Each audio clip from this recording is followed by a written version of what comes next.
We begin our slow, meditative descent beneath the greatest temple in Christendom, St. Peter's Basilica in Vatican City.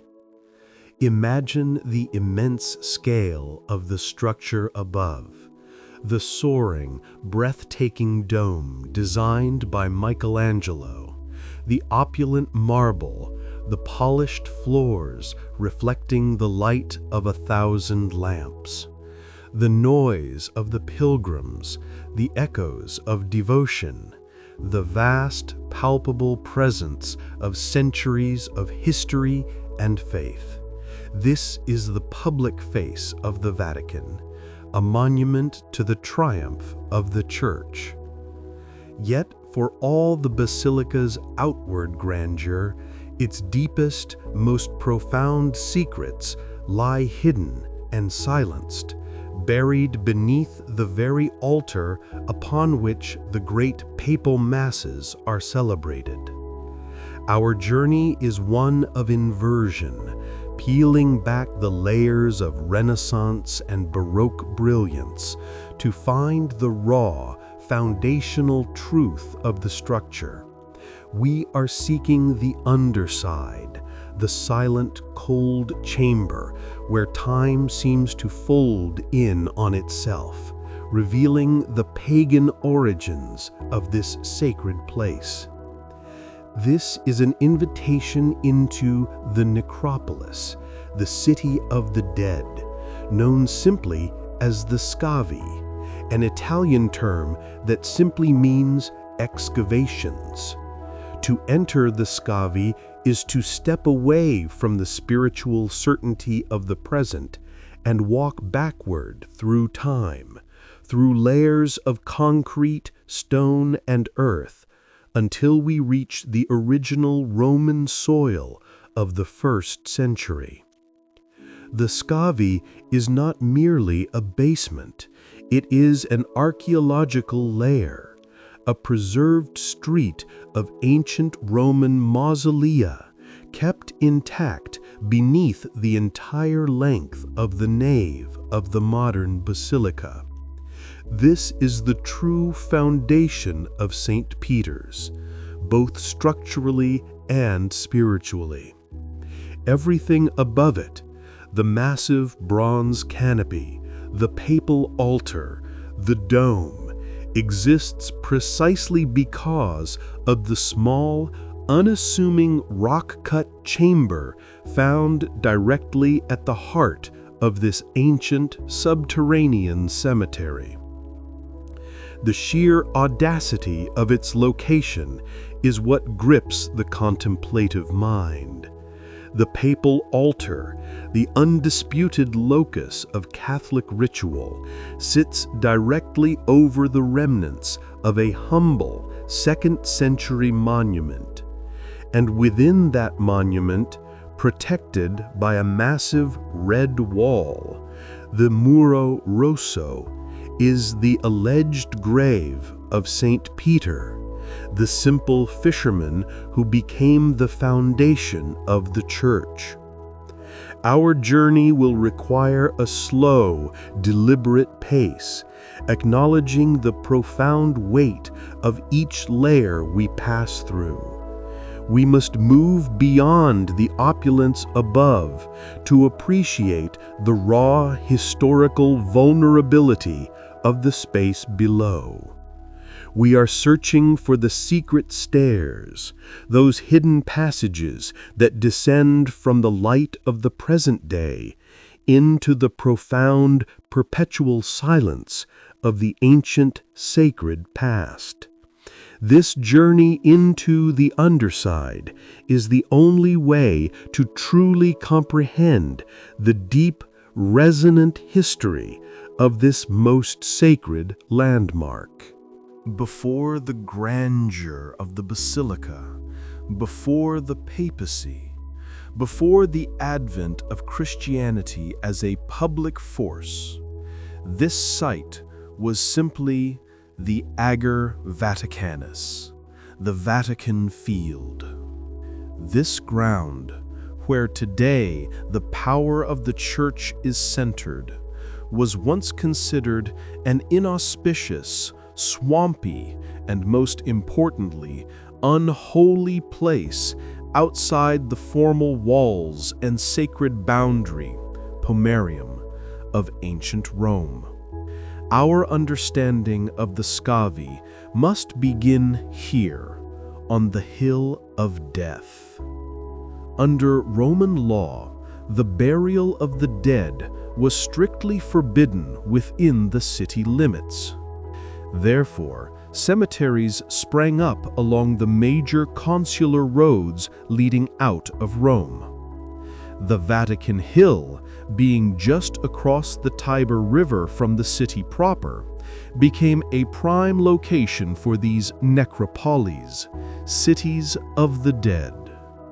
The necropolis beneath St. Peter's was thus a typical Roman burial ground of the 1st and 2nd centuries. It was not a single mass grave, but a carefully organized, highly visible collection of private family tombs, known as mausolea. The layout of a Roman necropolis. The Scavi, as revealed by the 20th century excavations, was essentially a street of tombs. It was laid out along a gentle slope, with a central roadway running approximately north to south. Mausolea.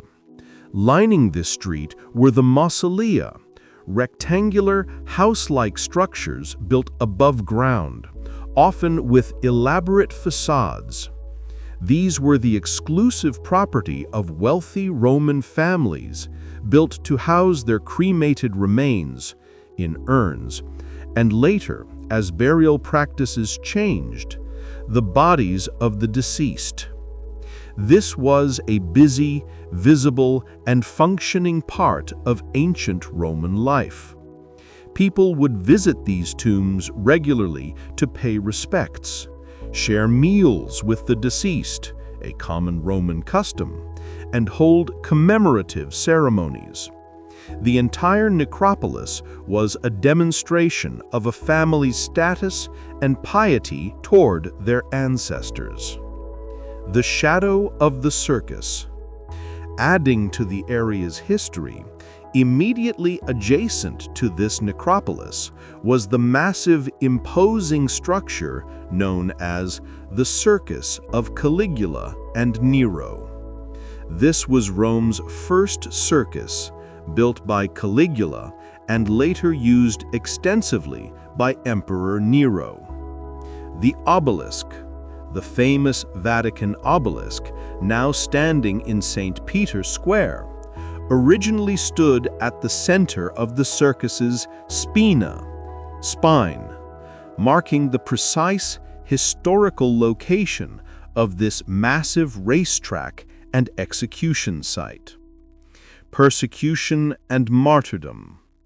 It was within this circus, following the Great Fire of Rome in 64 AD, that Emperor Nero carried out his brutal persecution of the nascent Christian community, using them as living torches and feeding them to wild beasts for public entertainment.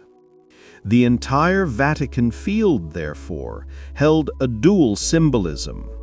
It was a place of pagan burial for ordinary Romans and a place of martyrdom for the new Christian faith. It was into this hostile and non-sacred environment that, according to tradition, the body of the crucified fisherman, St. Peter, was secretly carried and buried in an unmarked, humble grave. The subsequent history of the Basilica would be defined by the act of deliberately building a sacred space over this profane, haunted ground. The first great layer of monumental faith placed upon the ancient necropolis was the old St. Peter's Basilica, built by the Emperor Constantine the Great in the early 4th century. This was not merely an architectural project, it was a profound theological and political statement, a public declaration that the persecuted faith was now the imperial favorite. Constantine faced an architectural burden that would define the entire future of the Vatican site. By 313 AD, Constantine had legalized Christianity with the Edict of Milan, and he wished to build a monument that would honor the founder of the Roman Church, Saint Peter. The tradition that Peter was buried here was already centuries old and deeply entrenched among Roman Christians. The irregular design. The challenge Constantine faced was immense.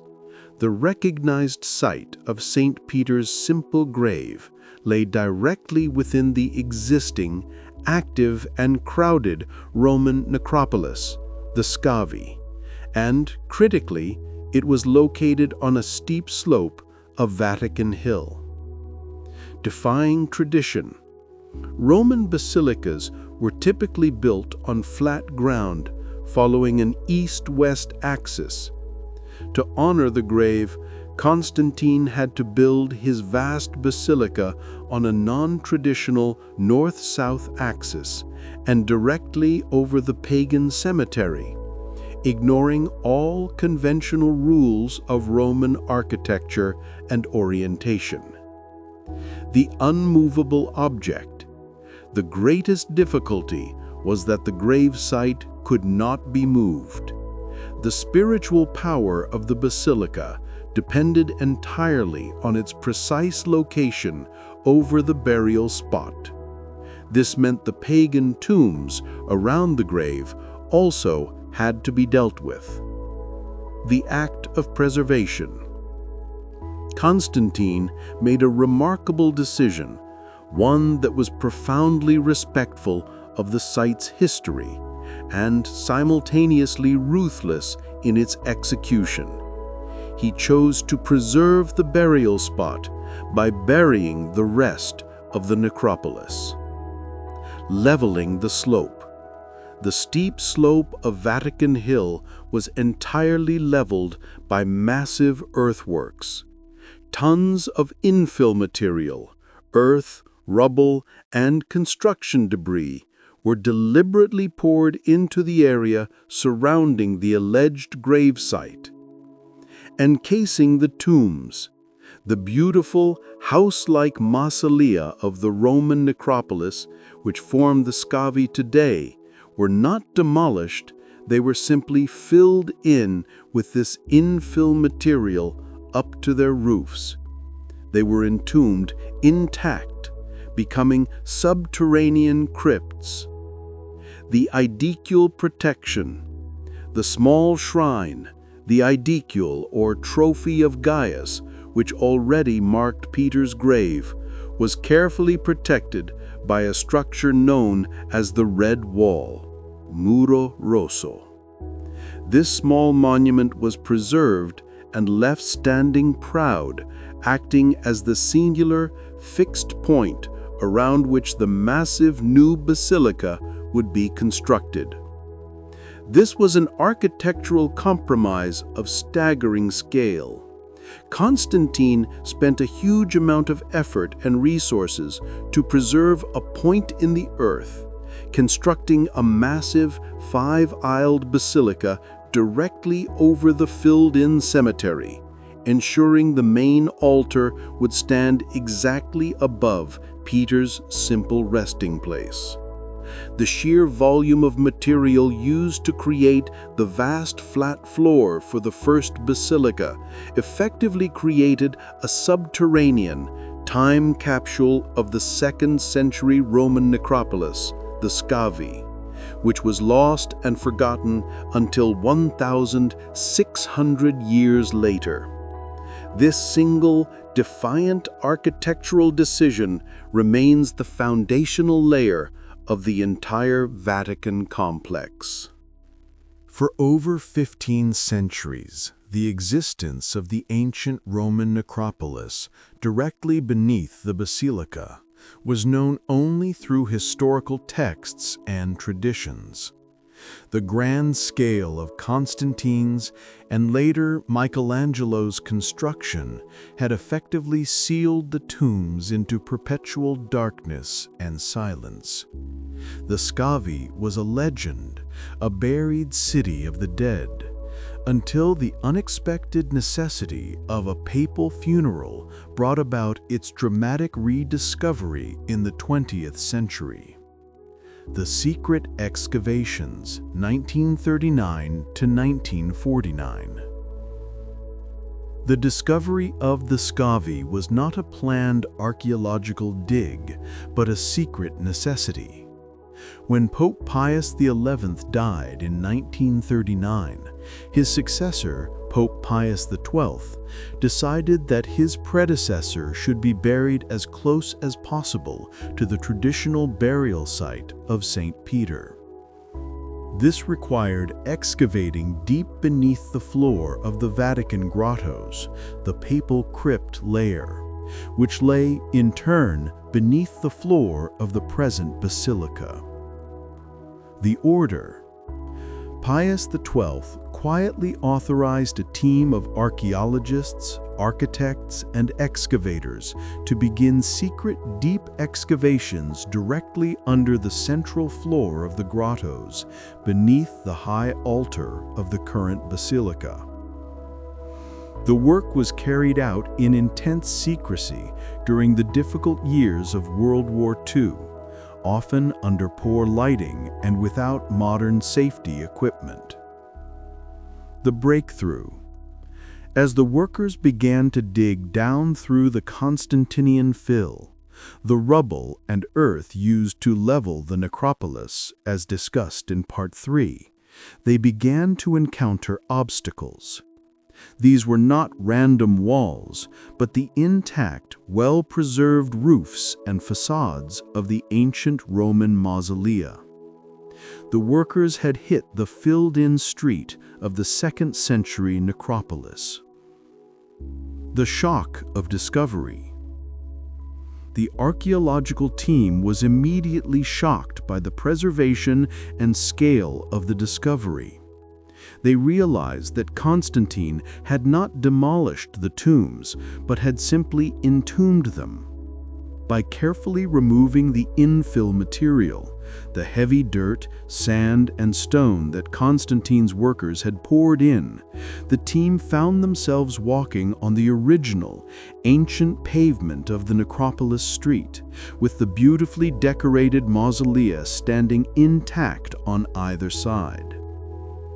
The location was verified. The entire Street of the Dead, Via dei Sepolcri, was now accessible, running right beneath the main nave of St. Peter's Basilica. Locating Ground Zero. The goal of the excavation quickly pivoted from finding a spot for Pius XI's tomb to finding the trophy of Gaius, the small monument marking St. Peter's grave. The secret team spent years carefully clearing the mausolea, eventually locating the critical archaeological structure, the Red Wall of the 2nd century, which had been the singular point around which both the mausolea and Constantine's basilica were built. The Scavi excavations, though initiated for a funeral, resulted in one of the most significant archaeological finds in Christian history. The discovery proved, definitively, that the entire foundation of St. Peter's Basilica lay upon a pagan Roman cemetery, validating the centuries-old tradition that St. Peter was buried here, hidden and protected by the deep silence of the earth until the 20th century.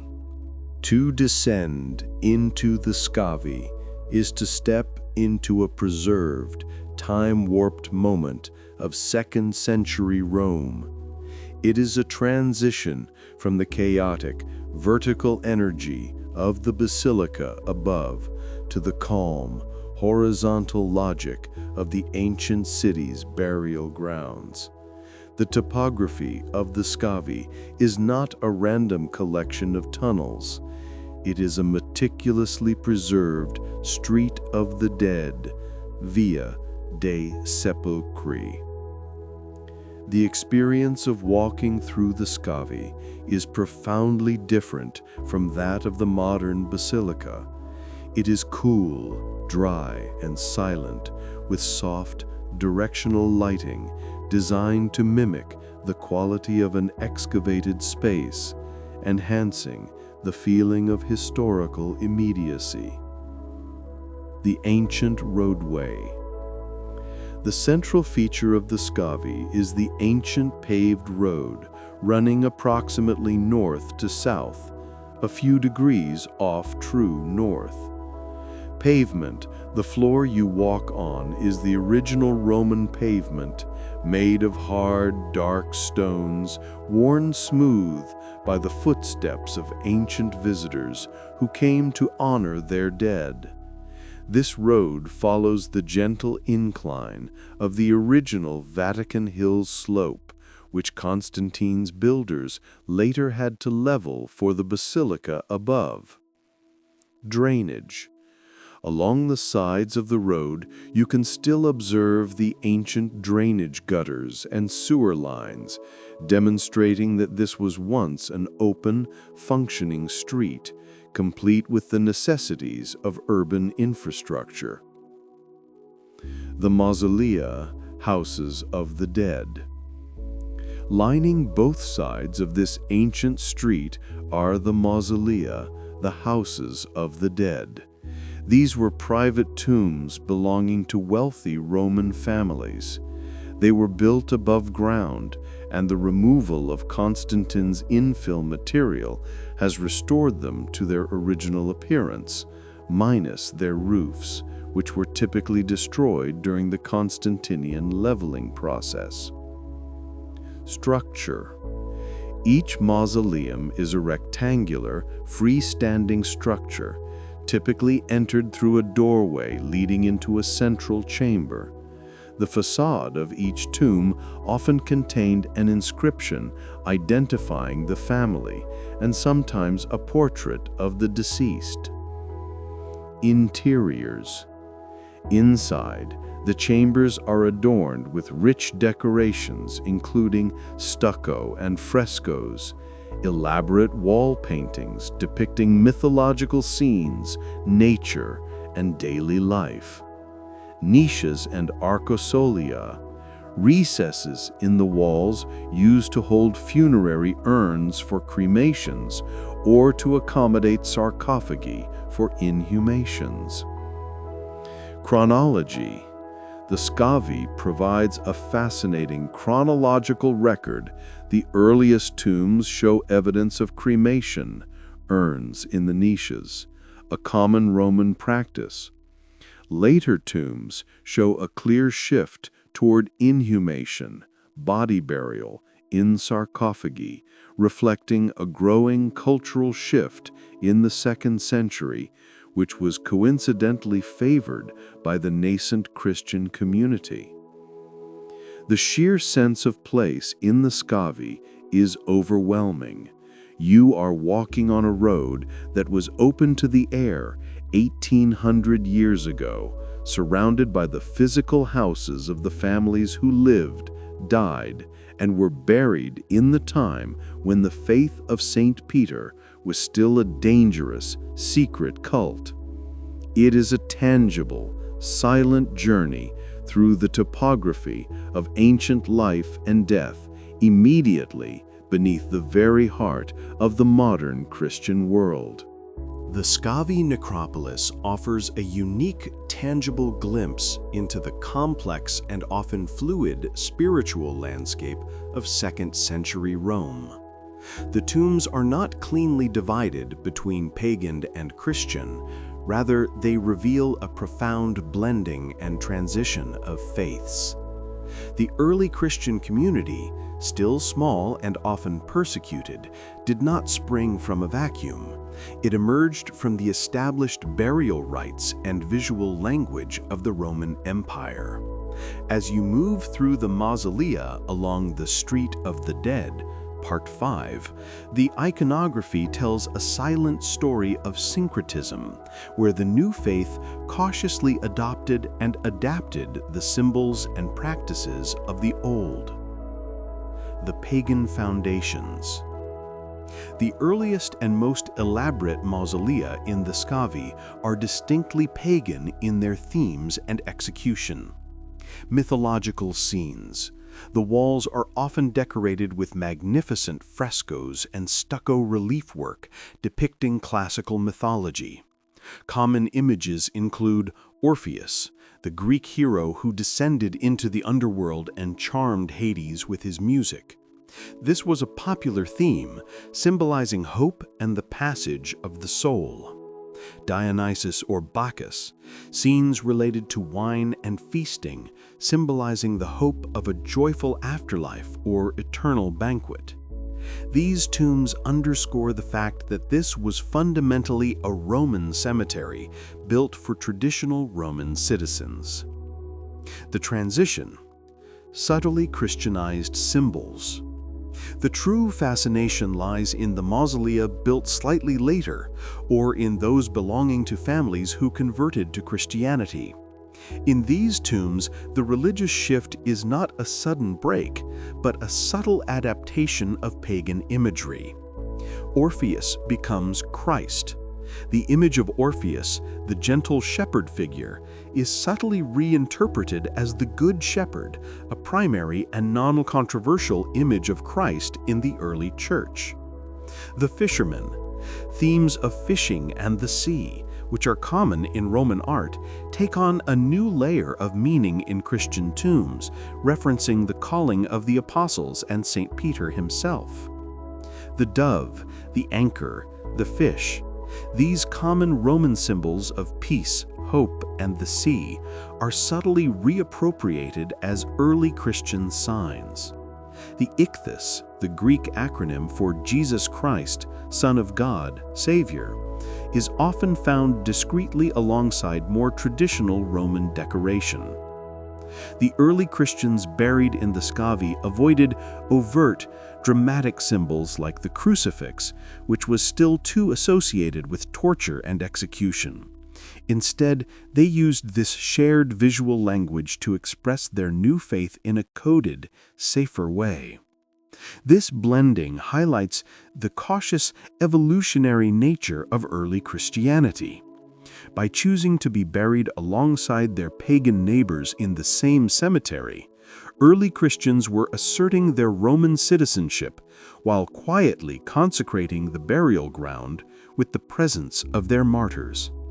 The Scavi is thus a silent textbook on the moment of transition, revealing how the deepest faith must often wear the familiar face of tradition to survive and eventually to conquer. As we trace the path through the Scavi, one structure stands out for its magnificent preservation and its clear demonstration of the fusion between elite Roman culture and the emerging Christian faith, the Mausoleum of the Valeri, often identified as Mausoleum H or I, depending on the section. This mausoleum, built in the mid-2nd century, reveals the opulence, social standing, and eventual spiritual journey of one of the city's influential families. The House of the Valeri is vast and beautifully decorated, standing as a potent reminder that the early Christian community was not composed solely of the poor and marginalized, but also included members of the Roman aristocracy. The testimony of status. The scale of the Valeri mausoleum speaks volumes about the family's wealth and status. Architectural grandeur. It is one of the largest and most architecturally complex tombs in the necropolis, indicating a substantial investment in its construction and decoration. Cremation and inhumation. The tomb demonstrates the chronological shift in burial practices. Initially used for cremation, evidenced by niches for urns, the later burials show a transition to inhumation, sarcophagi. This shift often aligns with Christian practices, which favor burial over cremation in anticipation of the resurrection of the body. The fresco portraits. The walls are decorated with vibrant frescoes, including idealized portraits of the family members, a typical, prideful Roman tradition intended to preserve the family's image for eternity. These individuals, immortalized in paint, were the ancient visitors to the street of the dead. The evidence of conversion. The interior decoration of the Valeri mausoleum provides the most compelling evidence of the family's transition to the new faith. While the initial decorations were firmly rooted in pagan classicism, the later layers and additions clearly introduce Christian symbolism, demonstrating a spiritual evolution within a single family's resting place. Pagan themes. The early decorations feature the usual repertoire of Roman mythology and nature scenes. Christian themes. The later frescoes and marble work incorporate subtle yet distinct Christian symbols. Most importantly, one may find images of the Good Shepherd and early Christian motifs that paralleled the symbolic language of the Valeri's pagan neighbors, but with a new, underlying meaning. The most striking feature is often the quality and preservation of the stucco relief work. The ceilings and walls are covered in intricate stucco, originally painted in vibrant colors, depicting complex geometric patterns, vines, and sometimes human figures, combining a sense of classical elegance with personal piety. The mausoleum of the Valeri is a microcosm of the entire transition of the Roman world. It demonstrates that the conversion to Christianity was not always a dramatic public break, but often a quiet internal process that unfolded over generations within established wealthy families. Their house of the dead became a tangible record of their spiritual journey, situated immediately adjacent to the alleged burial site of the apostle who founded the faith they eventually embraced. Their tomb, now silent and sealed beneath the great basilica, remains one of the Scavi's most eloquent and beautiful testimonies to this historical moment. As we continue through the silent streets of the Scavi, one of the later tombs, known simply by the archaeological designation Mausoleum M, draws our contemplative attention. This tomb is less renowned for its size than for a singular piece of artistry that encapsulates the complex process of syncretism, the blending of different religious beliefs that defined the early Christian era in Rome.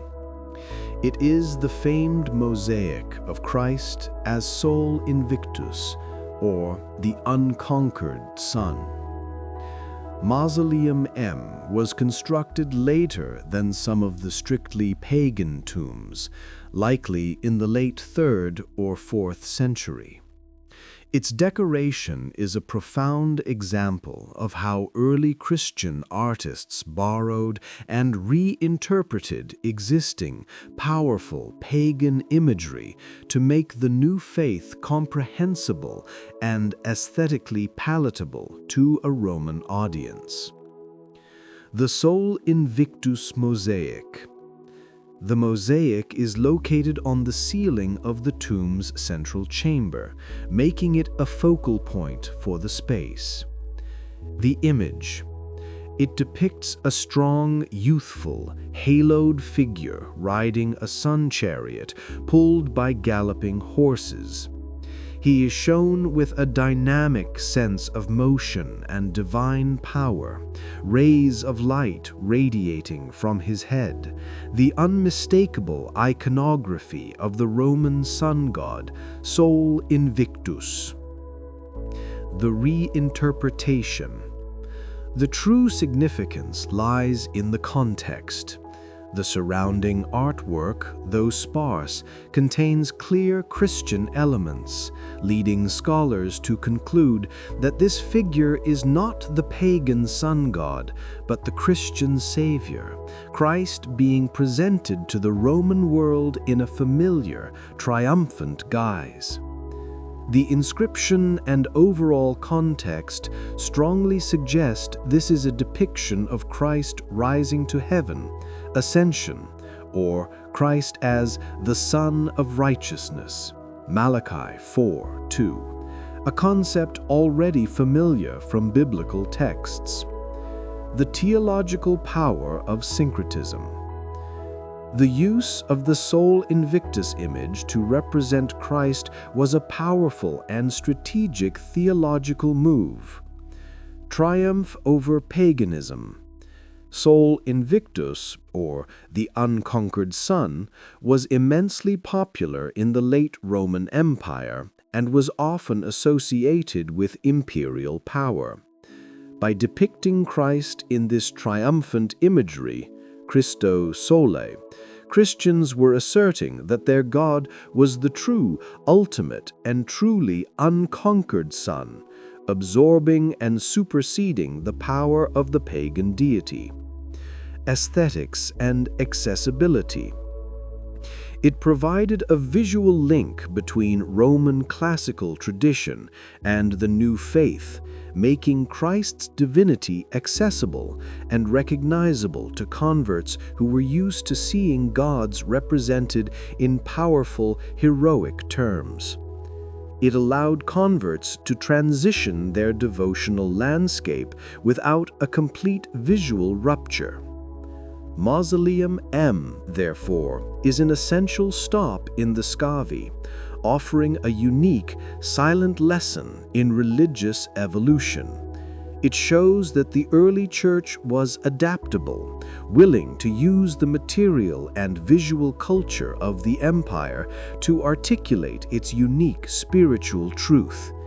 The image is a physical manifestation of the moment Christianity stepped out of the shadows and began to clothe itself in the visual language of Roman power and triumph, all while resting on the very same ground as the executed fisherman, Peter.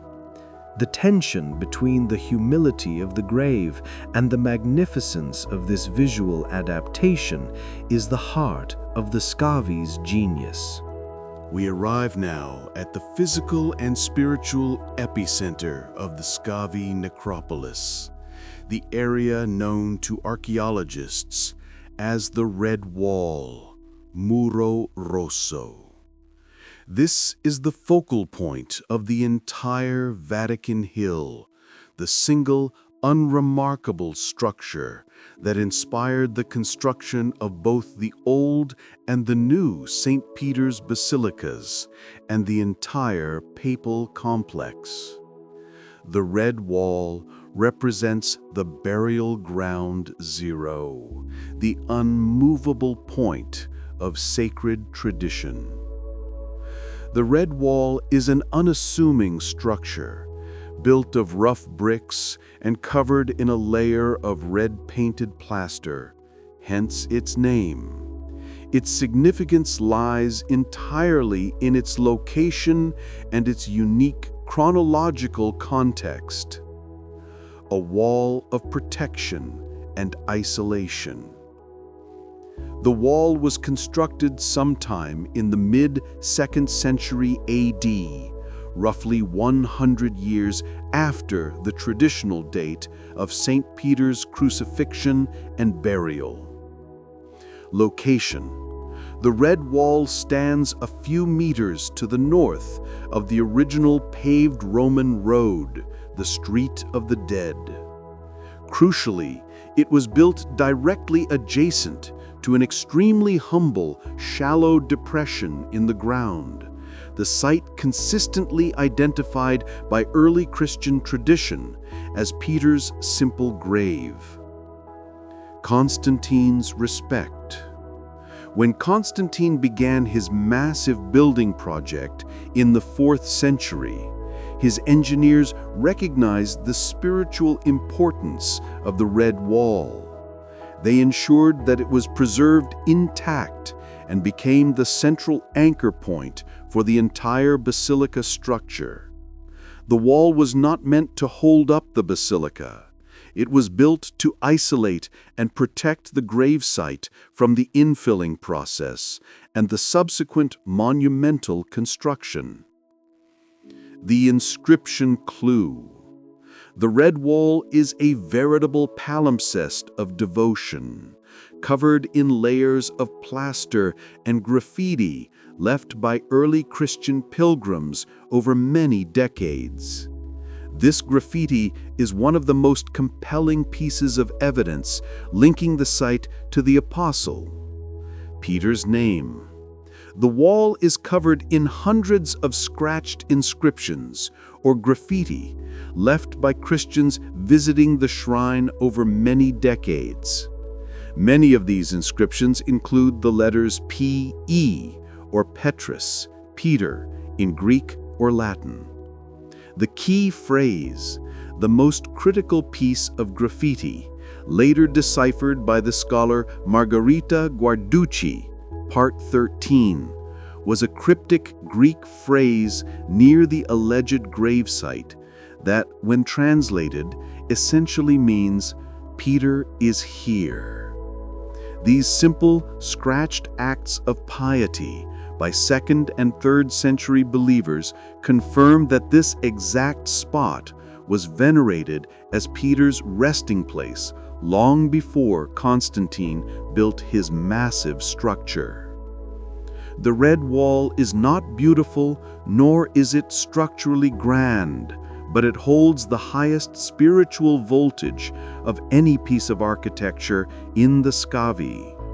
It is the simple, humble, and heavily vandalized structure that marks the place where the fisherman's story ended and the history of the papacy began. It stands as a silent, powerful affirmation of a continuous, unbroken tradition of veneration spanning nearly 2 millennia, protected by layers of earth and the faith of 2 Roman emperors. Immediately adjacent to the venerated red wall, and standing directly over the humble grave, is a small 2-tiered structure known as the aedicule, Latin for little temple or shrine. This monument, reconstructed and modified several times over the centuries, is arguably the most famous and crucial archaeological structure in the entire Scavi. It is the physical manifestation of the veneration of St. Peter, the ancient shrine known in history as the Trophy of Gaius. The trophy's testimony. The aedicule is a small, house-like structure built directly into the red wall. It was constructed around the same time as the red wall, in the middle of the 2nd century. Structure. It consists of 2 vertical marble niches or columns, one stacked atop the other, all resting on a marble base. The design is simple, intended to draw attention to the ground immediately below it. The name. The name Trophy of Gaius comes from the Christian writer Gaius of Rome, who wrote around 200 AD. Gaius, in an argument with a rival sect, asserted that he could show the trophies of the apostles. He specifically referred to the monument marking Peter's grave on the Vatican Hill and the monument marking Paul's grave on the Via Ostiense. This ancient written testimony confirms that this shrine was already a well-established pilgrimage site and a symbol of apostolic authority by the end of the 2nd century. The aedicule, therefore, is physical proof that the site was treated as sacred and special long before Constantinian's massive building project. It was the simple public marker of Peter's grave for the early Christian community. The Constantinian integration. When Constantine built the old basilica, he recognized the aedicule's spiritual power and ensured that the monumental structure was entirely focused on it. Immovable anchor. The aedicule became the absolute anchor point for the entire Constantinian construction. The entire basilica was oriented and built precisely so that the main altar would stand directly above this small 2nd century shrine. Preservation. To prevent damage, Constantine's engineers carefully encased the aedicule in a massive stone and brick core, a protective shell that rose all the way to the floor level of the new basilica. This protective structure allowed the aedicule to survive, perfectly preserved, beneath the shifting monumental structures built above it. Today, the aedicule is the most profound visual feature in the Scavi. It is an act of simple piety elevated to the highest historical importance.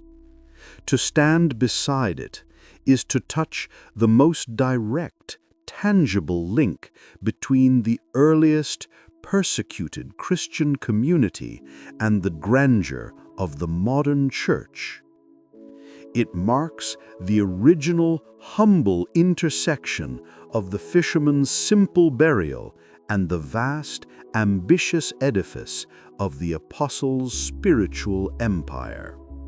The intense archaeological investigation of the Scavi, focused on the Red Wall and the aedicule, is driven entirely by one powerful, enduring belief: that this is the final resting place of Saint Peter, the fisherman turned apostle.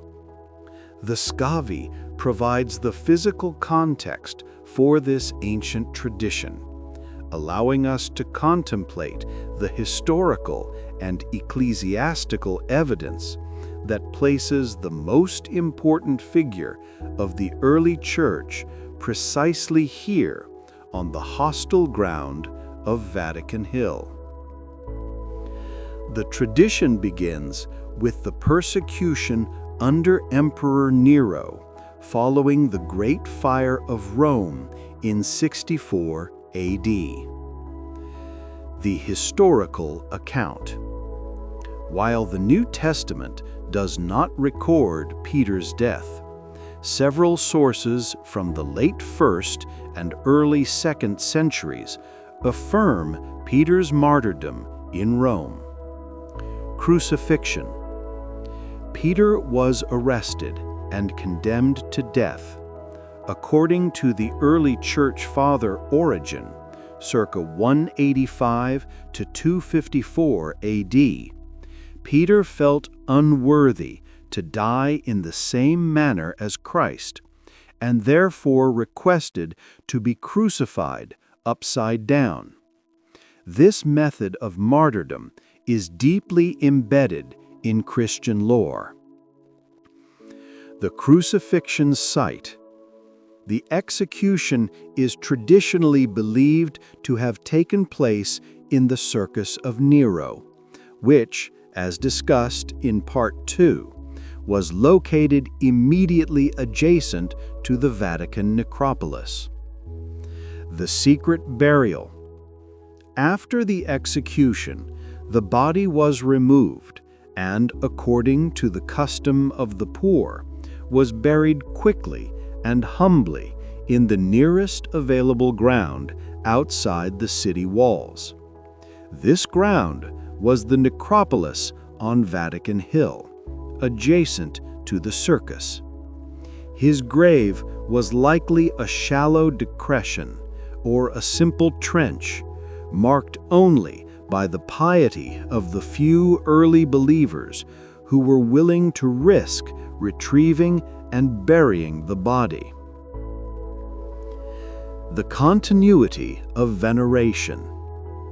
The strength of the tradition lies in the continuity of veneration at this precise spot long before the construction of any monumental church. The trophy of Gaius. The construction of the small aediacle, the trophy of Gaius, in the mid-2nd century, part 10, is the earliest physical proof of this devotion. It shows that Christians were marking and visiting the spot within 100 years of the supposed event, maintaining the memory in the face of Roman law and persecution.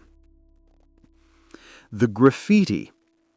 The scratched graffiti on the red wall, part 9, provides further, direct, and continuous evidence of Christian pilgrimage to the site throughout the 2nd and 3rd centuries. The names and symbols left by these early believers confirm that this was recognized as the apostles' grave. The foundation of papal authority. For the early church, the physical location of Peter's grave was paramount.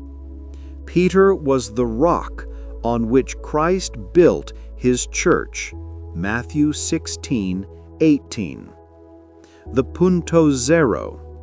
The burial site is the punto zero, the spiritual ground zero that legitimized the Roman Church's claim to apostolic succession and the primacy of the Bishop of Rome, the Pope. Constantine's decision to disrupt an active Roman cemetery, level a massive hillside, and build his enormous basilica on an architecturally impractical axis, all to enclose and honor this one simple and humble grave, underscores the undisputed nature of this tradition by the 4th century. The Scavi does not merely house Peter's grave. It is the physical evidence of the transmission of apostolic authority from a simple fisherman executed on a hill of death to the head of the global Catholic Church. The tradition, confirmed by history, architecture, and archaeology, is the ultimate spiritual burden of this extraordinary subterranean space. The remarkable discovery and opening of the Scavi necropolis were not accidental archaeological finds. They were the direct result of a calculated and deeply personal quest by Pope Pius XII, reigned 1939 to 1958. This quest was undertaken in intense secrecy, driven by the profound desire to use the tools of modern archaeology to definitively confirm the centuries-old tradition of St. Peter's burial place. The initial work began in 1939, immediately following the death of Pius XI, as the new pope sought to place his predecessor's tomb as close as possible to the traditional site of the apostle. This necessity required digging down beneath the Vatican grottos, the layer of papal tombs beneath the current basilica floor. Secrecy and motivation. The excavations were executed under the highest level of papal secrecy for several critical reasons. Preservation. The greatest fear was that any exposure of the delicate ancient structures to the atmosphere or to uncontrolled digging would cause irreversible damage. The secrecy ensured that the work was slow, methodical, and carried out only by a trusted, small team of highly specialized scholars and architects. Dignity of the site. The Church wanted to avoid premature announcements or sensationalist reporting, ensuring that the findings were presented with appropriate spiritual and academic gravity. The integrity of the discovery was paramount. Theological weight. If Peter's grave was definitively located, it would be the ultimate physical confirmation of the Roman Church's founding claim. The theological and political implications of such a discovery demanded absolute control over the process. The archaeological team. Pius XII assembled a team of renowned scholars, architects, and archaeologists, including Fathers Apollinus and Kirschbaum, and the architect Enrico Josi. This team worked tirelessly throughout the 1940s, often by lamplight and under the stress of wartime conditions, methodically clearing the Roman street of the Scavi, and had successfully excavated the area beneath the Iadicole, finding the remains of several later burials and the crucial, undisturbed earth floor of the 1st century gravesite. In 1950, Pope Pius XII formally announced the results of the excavations to the world in his Christmas message. While the announcement was carefully worded, stating that they had found the tomb of St. Peter, but not yet his bones, the finding was nonetheless a global sensation. Pius XII confirmed that the centuries-old tradition was supported by the physical reality of the Necropolis, the Iadicole, and the Red Wall, a monumental fusion of faith and archaeology achieved under the veil of deep papal secrecy. This profound personal quest secured the physical, historical foundation of the entire church structure. Following the initial announcement of the Scavi's discovery by Pius XII in 1950, the archaeological debate over the ultimate question, are the bones of St. Peter truly here, remained unsettled. The crucial breakthrough that propelled the quest into the realm of modern scholarship and provided the most compelling evidence came not from an archaeologist, but from a dedicated, brilliant epigrapher, Margherita Guarducci, 1902 to 1999. Guarducci, a classical scholar specializing in ancient inscriptions and graffiti, began studying the thousands of scratched markings found on the Sacred Red Wall, Part 9, in the 1950s. Her work transformed what had been dismissed as random pilgrim vandalism into a fundamental piece of historical evidence. Deciphering the graffiti. The red wall was covered in layers of ancient plaster, inscribed with names, symbols, and prayers left by early Christian pilgrims. Most scholars initially struggled to make sense of the dense, overlapping marks. Guarducci's method. Guarducci applied specialized techniques of epigraphy, the study of inscriptions, to meticulously clean, light, and photograph the layers of plaster. She realized that the inscriptions were often coded, abbreviated, and stylized, reflecting the secretive nature of early Christian devotion. The key phrase. Guarducci's most important discovery involved a sequence of Greek characters scratched into the plaster near the edicule. By carefully reconstructing the abbreviations and cleaning the obscured letters, she proposed that the inscription was a specific invocation, Petros Eni, which translates simply to Peter is within, or Peter is here. This deciphered graffiti provided a human, devotional link across 18 centuries, confirming that 2nd and 3rd century Christians believed and specifically wrote that the apostle was buried at this exact spot. The bone confirmation. Guarducci's influence extended beyond the inscriptions. She recognized the significance of a small collection of human bones that had been found in a niche known as the Loculus K, immediately behind the red wall and the edicule.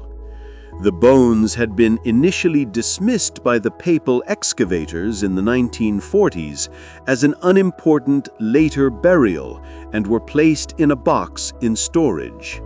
The relocation.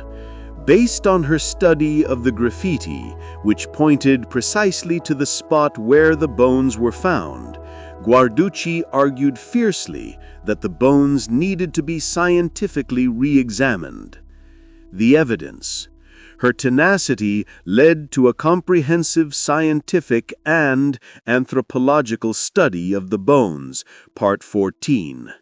This re-examination revealed that the bones were those of a robust, elderly male, dating to the 1st century, and, critically, they bore traces of being wrapped in an expensive purple cloth interwoven with gold threads.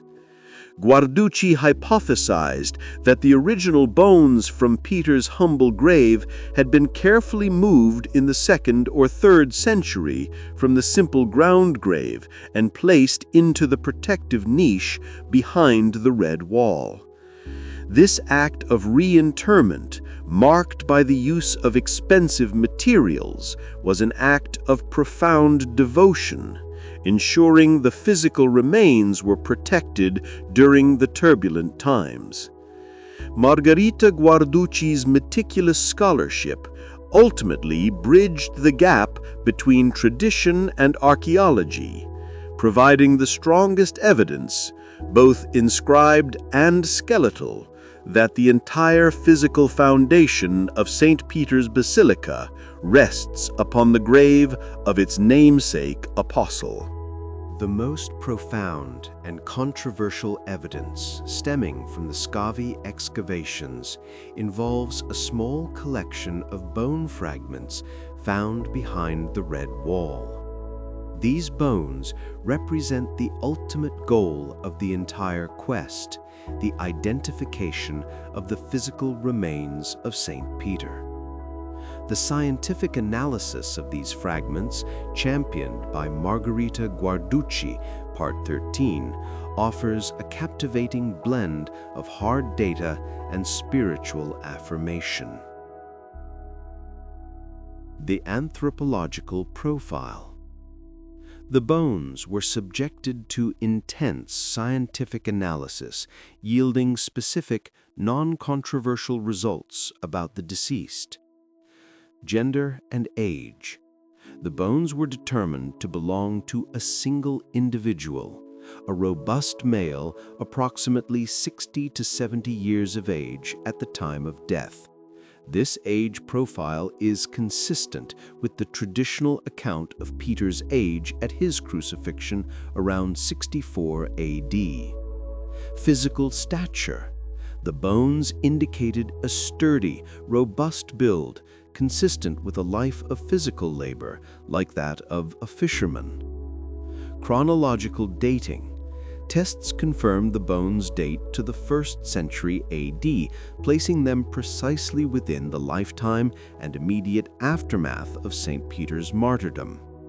Crucially, no bones of the feet were found, leading to the highly suggestive, though unconfirmable hypothesis that they were severed during the crucifixion, perhaps even the act of his upside-down crucifixion.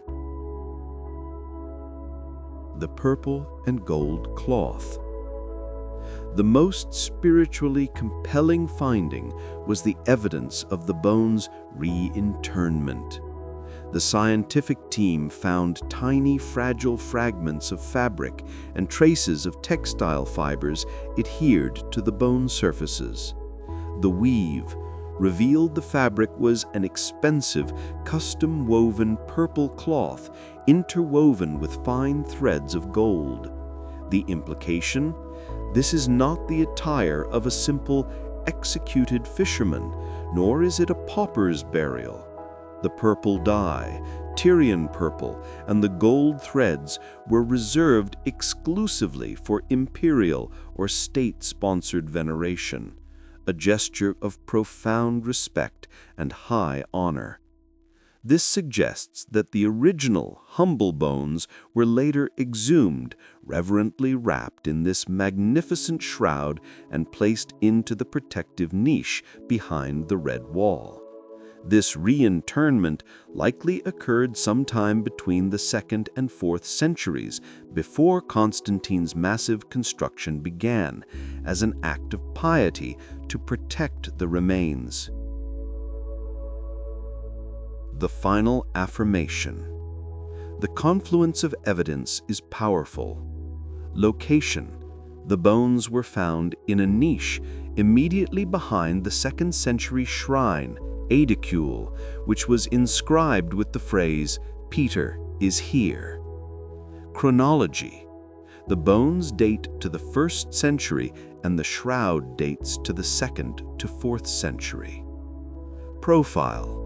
The bones belong to an elderly male of robust build.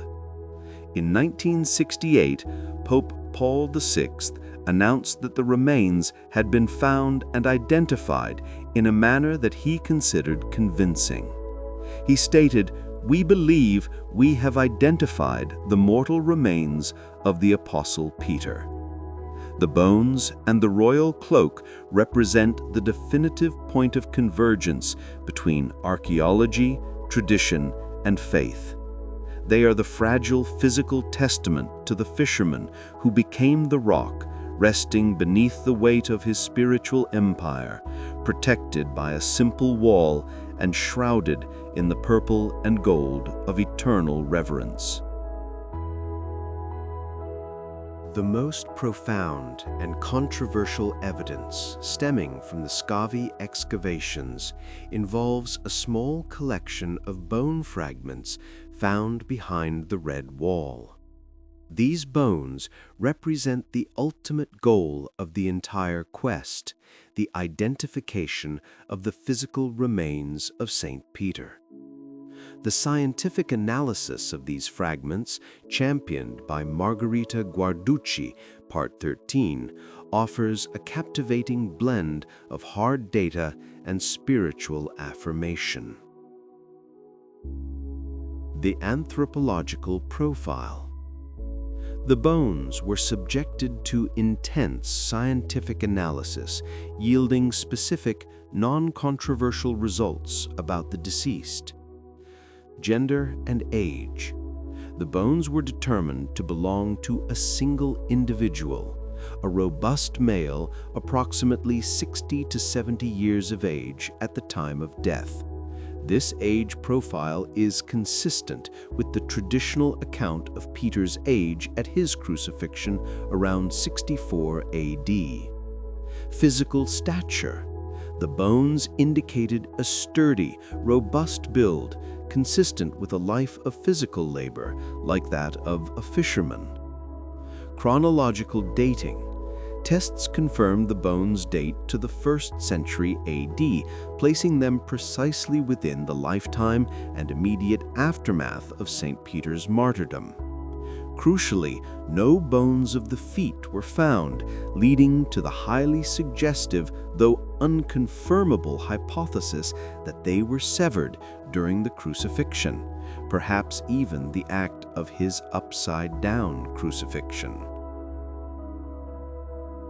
The purple and gold cloth.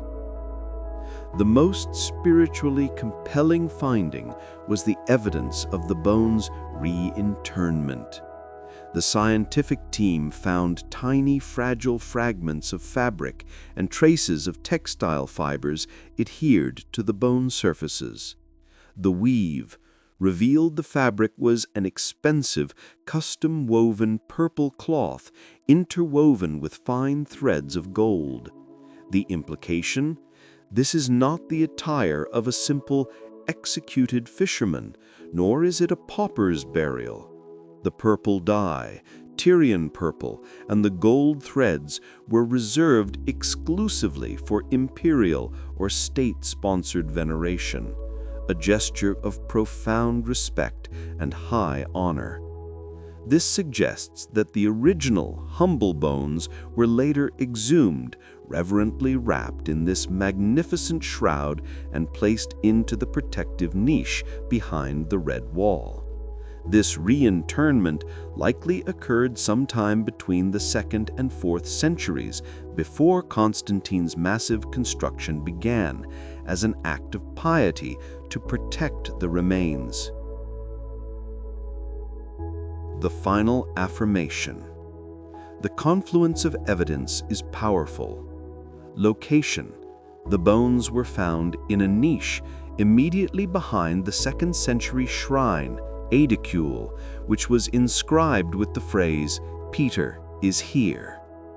Chronology. The bones date to the 1st century and the shroud dates to the 2nd to 4th century. Profile. The bones belong to an elderly male of robust build.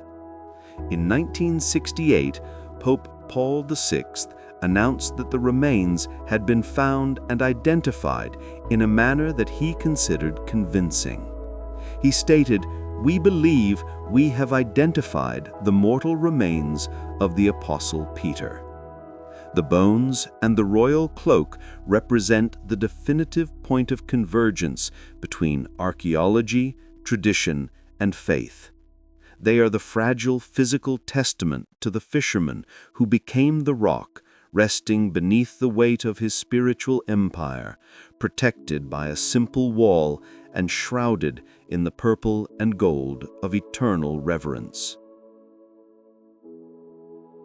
The preservation of the Scavi necropolis as an intact time capsule of the 2nd century is directly attributable to one massive, determined, and resource-intensive act of engineering, the Constantinian cover.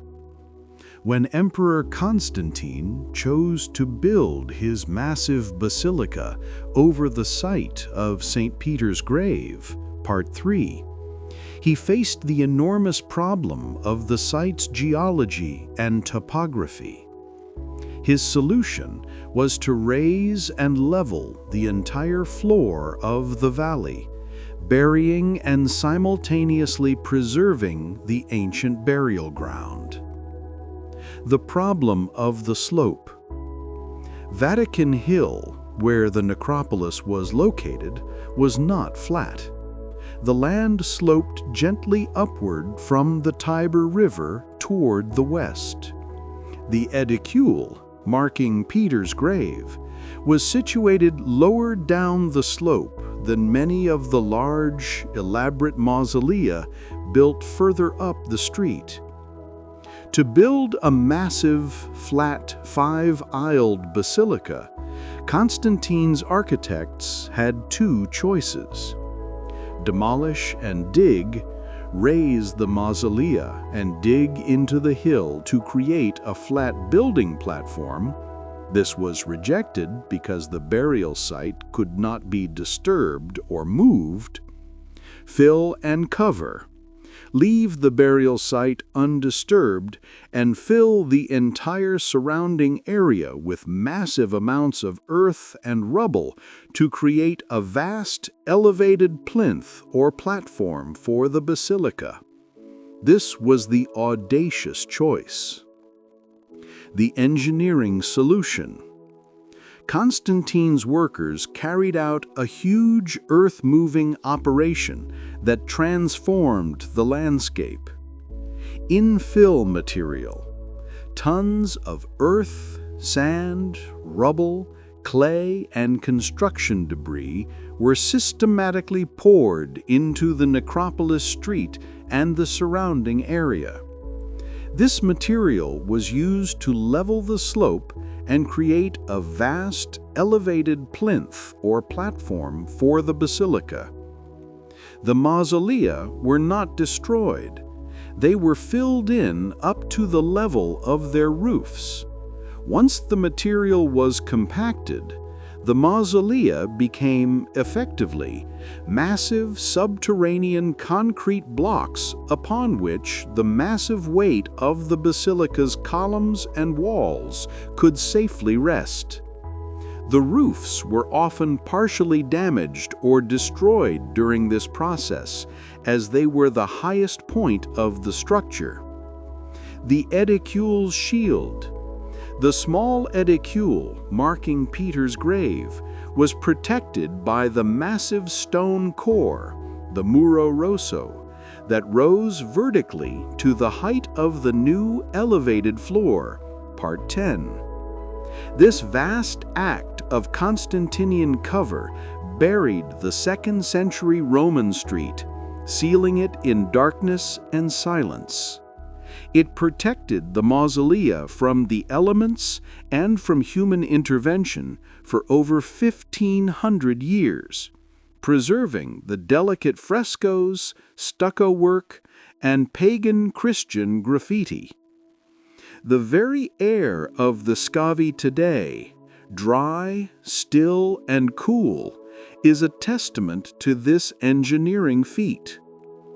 The mausolea remain perfectly preserved because they were hermetically sealed by the weight and density of Constantine's fill.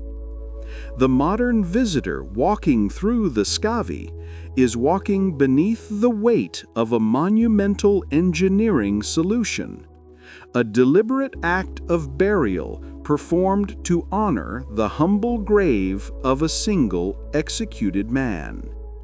The modern architectural approach to the Scavi, following the massive discovery in the 1940s, is one of profound respectful preservation. The goal of the Vatican's archaeological team was not to beautify or rebuild the space, but to present the Roman street exactly as it was found, leaving the necropolis to tell its own silent story. The architecture of the Scavi is therefore defined by the absence of modern intrusion and the careful maintenance of a 2nd century atmosphere. The Scavi presents a unique archaeological challenge because it exists beneath the weight of one of the world's most massive buildings, requiring continuous structural monitoring. Architecture of absence. When the Constantinian infill was cleared from the mausolea, the architects made a specific, ethical decision. No reconstruction. The mausolea were left largely as they were found. They are unroofed, exposed to the support structure of the basilica above them. Atmospheric control. The climate within the Scavi is carefully controlled. Specialized ventilation systems maintain a constant low humidity and temperature. This microclimate is essential to preventing further decay of the fragile frescoes, stucco work, and original Roman plaster, which would rapidly deteriorate if exposed to the humidity of the modern ground level. Structural support. Where the removal of Constantine's infill created structural voids that might threaten the stability of the modern basilica, discrete support arches and beams were carefully introduced.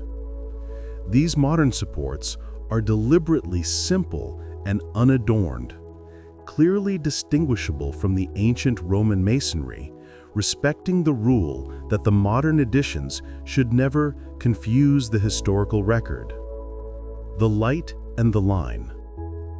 The lighting in the Scavi is perhaps its most impactful architectural feature. It is a deliberate architecture of light, mimicking natural light. The lighting is soft, directional, and low-level, designed to mimic the feel of a torch-lit or naturally excavated space. It highlights the details of the ancient masonry and the vibrant colors of the frescoes, drawing the eye naturally down the ancient street. The trophies glow. The area around the edicle and the red wall is often subtly highlighted to emphasize its spiritual and historical importance, drawing a pilgrim's eye to the punto zero beneath the papal altar. The Scavi is a masterclass in subterranean preservation. It is a space where the modern architecture steps back entirely, allowing the ancient Roman street to breathe and communicate its history directly.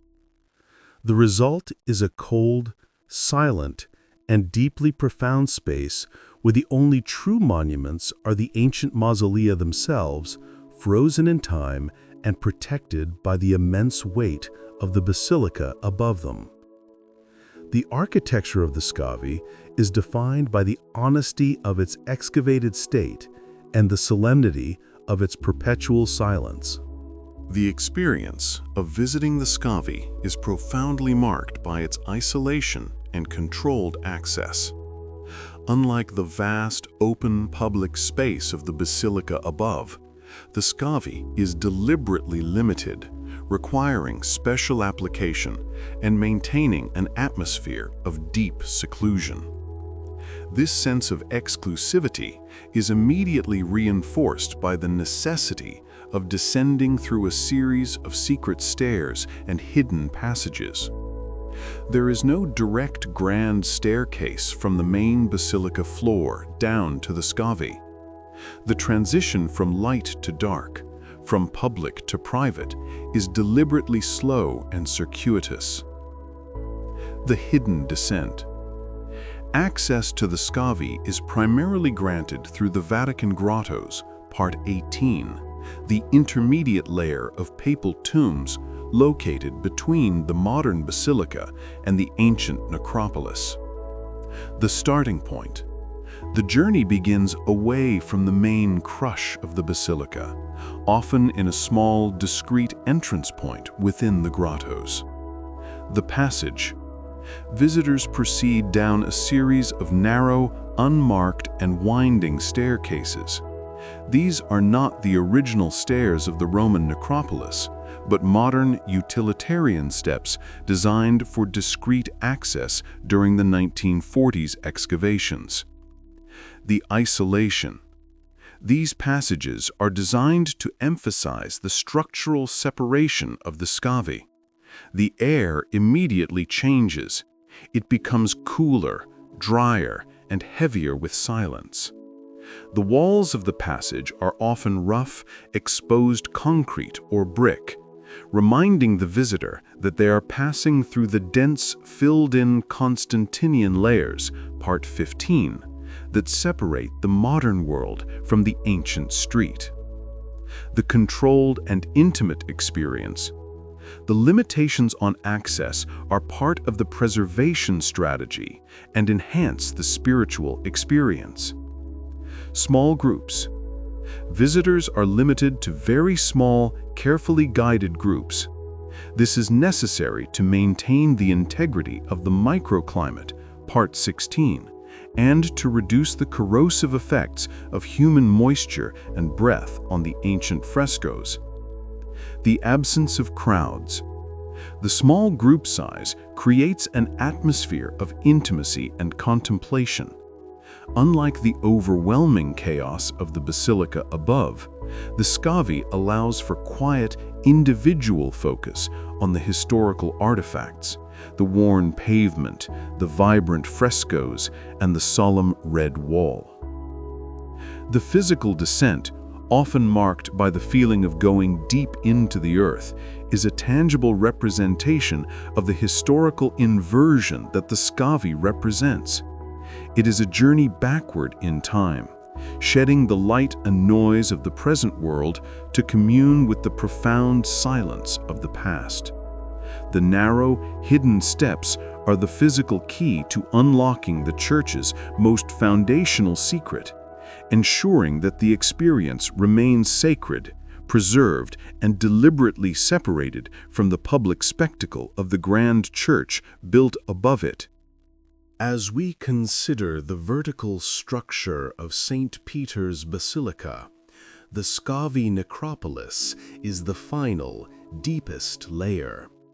Immediately above it, and directly beneath the floor of the modern basilica, lies the intermediate historical and spiritual layer, the Vatican grottos, Grotte Vaticanae. The grottos serve as a quiet, somber, and vast papal mausoleum, acting as the architectural buffer between the grand church above and the ancient necropolis below. The grottos are not true grottos, caves. They are the space created between the floor of the present Renaissance basilica and the floor of the original Constantinian basilica, Part 3. When the old basilica was demolished and rebuilt starting in the 16th century, the new floor was designed to be higher than the old, creating this immense vaulted space between the two foundations. A papal necropolis. The primary function of the Vatican grottos is as the final resting place for popes and royalty. Tomb placement. The grottos contain dozens of tombs, primarily of popes from the 10th century onward, as well as several kings, queens, and early church figures. The atmosphere is one of respectful solemnity, with tombs set into the walls or placed within dedicated chapels. Historical fragments. Because the grottos were built over the ruins of the old basilica, they contain many significant fragments of the original Constantinian structure, including columns, statues, and pieces of the original decoration.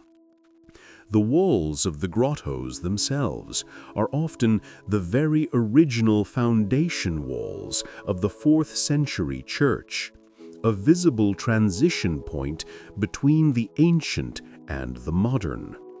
The vertical alignment. The grottos are profoundly important because they maintain the sacred vertical alignment established by Constantine. The Confessio. The grottos include a semicircular area known as the Clementinum, or Confessio, which directly surrounds the space beneath the papal altar of the modern basilica. This area stands precisely above the Aediculae and the tomb of St. Peter in the Scavi below. Pilgrim focus. The area immediately above the Aediculae is the most heavily venerated, allowing millions of pilgrims to approach the site of the Apostles' grave, a connection known as ad limina apostolorum, to the threshold of the Apostles. The grottos are the accessible, large-scale public crypt that millions of visitors pass through each year. They are the visible, memorialized link between the modern papacy, resting within the grottos, and the founding apostle, resting in the Scavi below. The Scavi, therefore, is the unseen primary anchor. The grottos are the visible, historical buffer. They represent the middle chapter in the history of the Basilica, preserving the fragments of the past while protecting the ultimate foundational secret sealed in the silence beneath them. Our journey through the layers of the Vatican culminates in the contemplation of the symbolism of descent. To move from the massive, luminous height of the modern St. Peter's Basilica down through the somber, historic grottos, and finally into the cold, silent depths of the Scavi Necropolis, is a theological and spiritual experience as much as it is an archaeological one. The entire physical structure of the Vatican complex is a vertical metaphor for the history of the Church. The layers of faith and time. The structure can be viewed as three distinct chronological and spiritual layers. The Basilica, above, represents the triumph of the Church, the modern, visible, universal, and powerful face of Catholicism, marked by Baroque opulence, artistic magnificence, and the celebration of the resurrection. This is the realm of the present. The grottos, middle, represents the history of the Church, the centuries of papal governance, the struggles, and the continuity of the institution, symbolized by the tombs of popes and the fragments of the old basilica. This is the realm of the institutional past. The Scavi, below, represents the founding humility and truth. The 1st and 2nd centuries, the persecution, the pagan roots, and the simple, rock-cut grave of the fishermen. This is the realm of the apostolic source and the raw, essential truth of the faith.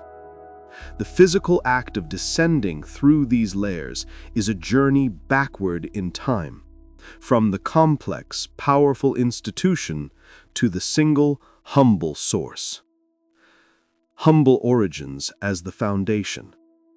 The greatest symbolic power of the Scavi is that the entire vast weight of the modern Church, architectural, spiritual, and political, rests upon a foundation of absolute humility, the simple, unmarked grave of St. Peter.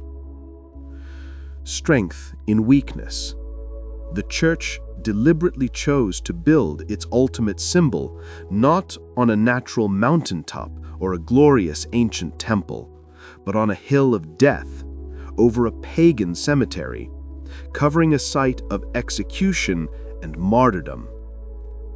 This foundation underscores the theological principle that the Church's strength is born out of persecution and the humble origins of its apostles. The vertical connection. The continuous, unbroken vertical line from the massive bronze baldacchino and the papal altar, symbolizing Christ's dominion, down through the grottos, the papal succession, to the aedicule, the rock, Peter, and finally to the grave, the source, is the single most powerful statement of Catholic continuity and legitimacy in the world.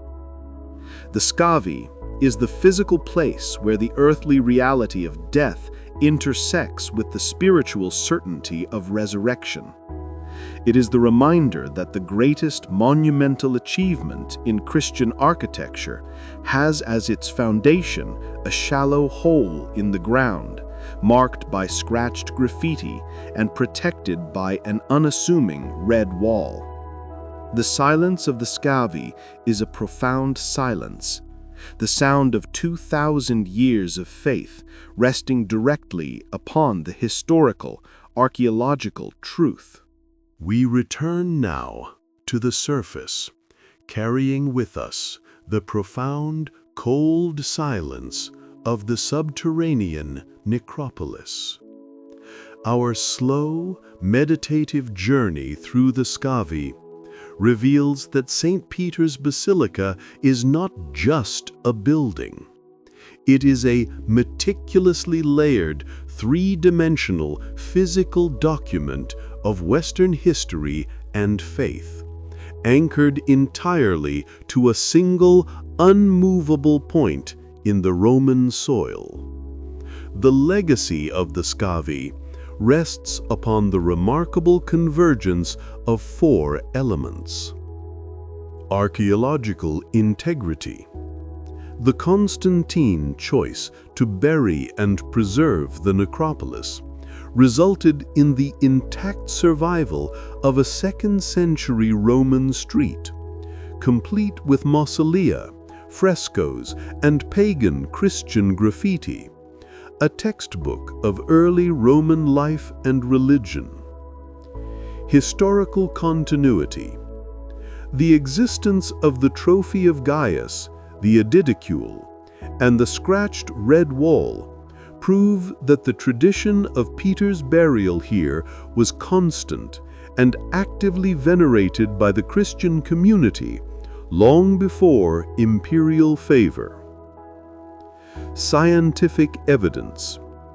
The forensic analysis of the bones and the purple and gold cloak, championed by Margherita Guarducci, provides physical data, age, gender, and dating that aligns precisely with the historical account of the apostles' martyrdom and subsequent revered reinterment. Architectural defiance. The sheer scale of Constantine's commitment, defying architectural logic to build the old basilica on an uneven slope, precisely over that humble grave, underscores the undeniable foundational power of the site. The Scavi is the ultimate silent answer to the challenge of skepticism. The massive, golden triumph of the basilica above is justified by the simple, humble, rock-cut truth below. The enduring silence of the Apostles' tomb, resting beneath the massive weight of the world's largest church, remains the most powerful and profound testament to the ultimate spiritual foundation of the Catholic faith. It is the place where architecture ceases to be mere construction and becomes the sacred physical embodiment of a 2,000-year-old belief forever preserved in the cold, dry earth of Vatican Hill. The mystery is not that the tomb exists, but that it has been preserved in such extraordinary detail for the world to find and contemplate.